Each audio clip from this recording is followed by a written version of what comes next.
Breaking news. Warren Buffett still hates Bitcoin. Woo! Look at that. He would not pay $25 for all the Bitcoin in the world.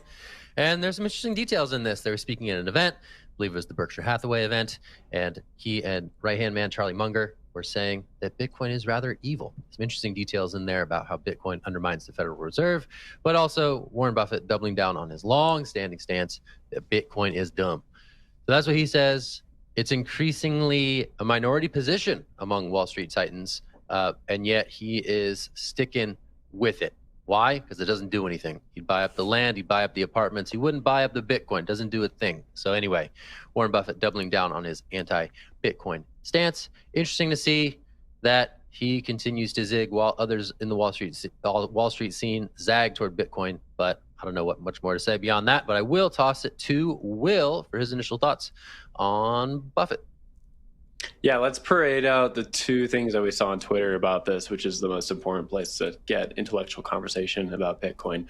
So on the one hand, we saw that people were like, hey, why do I care that these 90-year-old men who live in Nebraska have thoughts about the future of tech? Well, I don't care about that at all. I'm not going to ask them for investing advice about crypto. They haven't touched it for the last 10 years. It's the best performing asset. Great. Why do we keep asking them this headline year after year?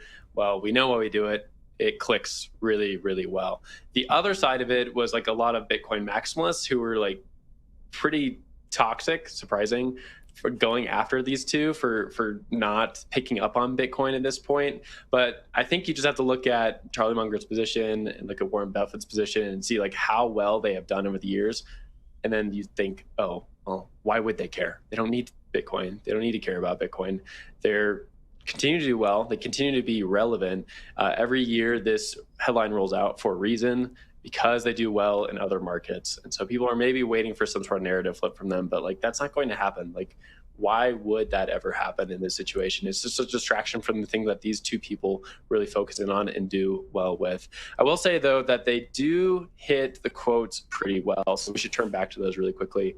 Buffett said, if you told me you owned all the Bitcoin in the world and you offered it to me for $25, I wouldn't take it.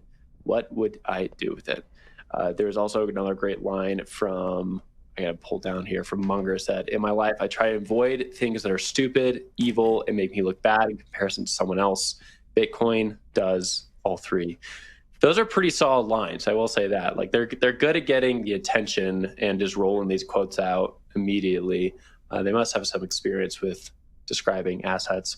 Jen, I'm gonna throw it back to you for your take on it, though. The quotes made me giggle the entire time I was reading this article. And just like you said, Will, I think they're both entitled to their opinions. They're both very successful. They are both billionaires. What was frustrating for me while I was reading this, though, it's like they're saying it's stupid, it's evil, there's nothing to it. You know, other investments like land actually bring you stuff, but Bitcoin doesn't bring you stuff. And there was no mention of the other side of that coin. But again, they don't have to mention it. They're just sharing their opinions. There was one quote you didn't mention, Will. Buffett said he doesn't think that Bitcoin is worth anything because it doesn't produce anything, and it doesn't produce anything. And so, I mean, I think about that and I think about where the world is going, right?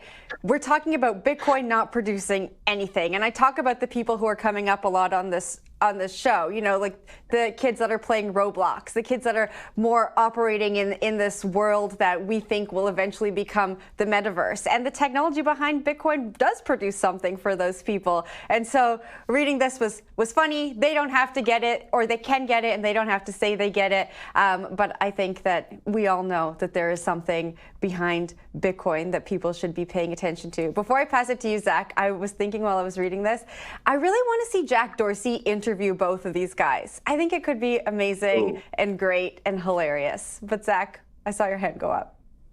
Let's read between the lines here, guys. I think what Mr. Buffett is saying is that he's a big-time yield farmer. He is an ETH boy through and through. Bitcoin doesn't exist natively in DeFi, right?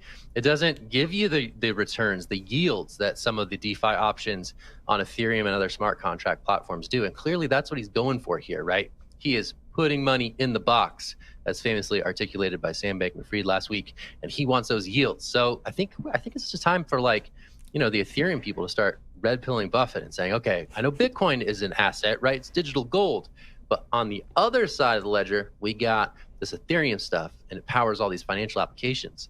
That's the useful stuff that maybe he's saying he's into.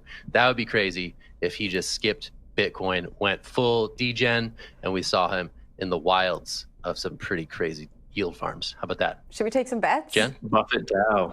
Buffett Buffett Dow. Dow. I'm here for Buffett it. Dow. When Buffett Dow.